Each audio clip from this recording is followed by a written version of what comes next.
No tamashlokavartanam shitam tat katamritam syat sampramonta kalepi smaratam tat padambujam. This verse says, even when death comes very close, a devotee of the Lord is not afraid.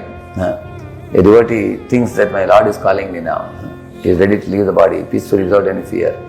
See, a long story cut short, in Padma Purana there is one pastime. There was one thief, his name was Gulika. This fellow used to snatch people's wealth, beat up people, later on even killed people also. In that entire village, people became so horrified, people emptied the village. He had nobody to loot also. He became a highway robber. Nobody passed through that road. Then one day he was wondering, I have to go to some other place to loot the wealth.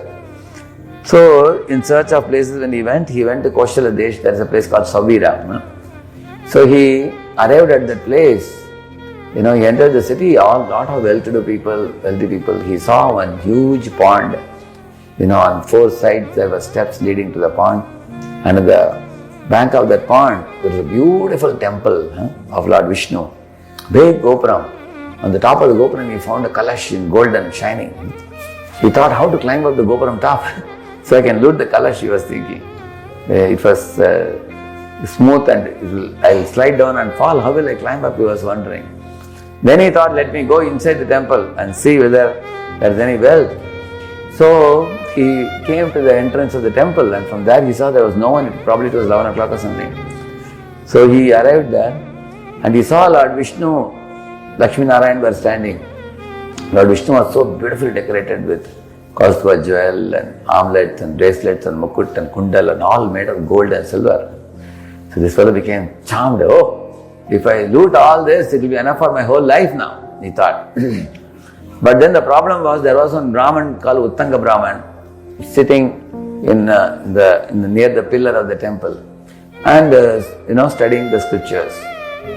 He was the storehouse of austerities and penances and purity, and he was also very scholarly, great Vaishnava Brahman. He was very great, with great relish he was studying Bhagavatam.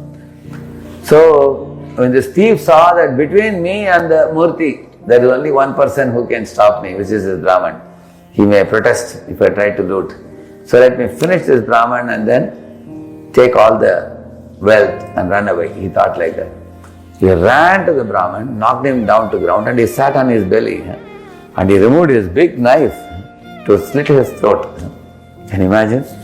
If anybody is subjected to that, how much one will become frightened, how much one will be defensive to fight back, you can think. But this Vaishnava was such an exalted soul. He told this fellow thief, wait a minute, hear 2 shlokas before you kill me, he said. And then he can do whatever he wants. And then he quoted one verse. Sujano nayati vairam parahita buddhir vinasha kalepi chedepi chandana taru mukham surabhayati kutharasya. He is saying, my dear thief, try to understand. Sujano nayati vairam. See, I am a follower of the path of Vaishnavas. Vaishnavas don't feel any enmity with any living entity. Sujano nayati vairam parahita buddhir vinasha kalepi. Even while dying also, the Vaishnavas are taught to always think of the welfare of others. Like Prahlad was subjected to so much assassination attempts by Hiranyakashipu, but he always prayed for the welfare of his father. Ambarish also was made assassination attempt by whom? Durvasa. Later on, by his prayer, Sudarshan spared Durvasa's life. He prayed for the welfare of Durvasa. That's what Durvasa himself says. Aho anantadasanam mahatam drishta madhyame kridagasopi yad rajan mangalani samir. I tried to kill you, Rajan, Ambarish, but you prayed for my protection. Just see, this is a Vaishnava, he said. So he told the same thing. Sujano nayati vairam parahita buddhir vinasha kalepi. Even at the time of death, they think of welfare of others. And then he said, chedepi chandana taru mukham suraveti kutarasya, means if you take an axe and hit a sandalwood tree, it will render the tip of the axe fragrant. That's the nature of the sandalwood tree. And this is the way the path of Vaishnava is. At least understand, my dear thief, you may kill me, but after you kill me, you try to become a Vaishnava, don't waste your life. As he was preaching. Then one more verse he said, Mrigamena sajjananam trinajala santosha vihita vrittinam lubdakadi varapishuna nishkarana vairino jagati. Is saying that in this world there are three people who are very innocent people. One is the deer, one is the fish, one is the innocent Vaishnava. But even these innocent creatures have three enemies. For the fish, there is a fisherman. Unless fish is drinking water, water is abundantly available. But unfortunately, fisherman makes enmity with the fish and he catches it. Similarly, another one is a deer. Deer is eating some grass in the forest, there is abundant grass available. But a hunter targets the deer and tries to hit it, isn't it? From hiding, he tries to kill it. He becomes the enemy of the deer. Similarly, there are fault-finding critics who unnecessarily blaspheme Vaishnavas who are innocent and pure. So he said, in this way, there may be enemy for a Vaishnava, but Vaishnava never considers anybody his enemy, like there is. Guess what happened? When this thief heard these two verses, immediately his hair stood on end and his body trembled in ecstasy and tears sprung from his eyes. And his teeth were chattering, he wanted to say something. And all the Ashtasattva manifested in the body of the thief. At the time, an aeroplane came just outside the temple and it stood. And Vishnudutas came out with their bluish complexion bodies, with Mukut Kundal, Shankachakra Gadapadma, everything.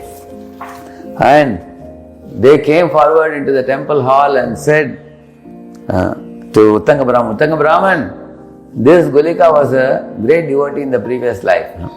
Due to some aparadas, he fell down to the body of a thief. Therefore, he became completely covered over, doing all atrocious, foolish activities.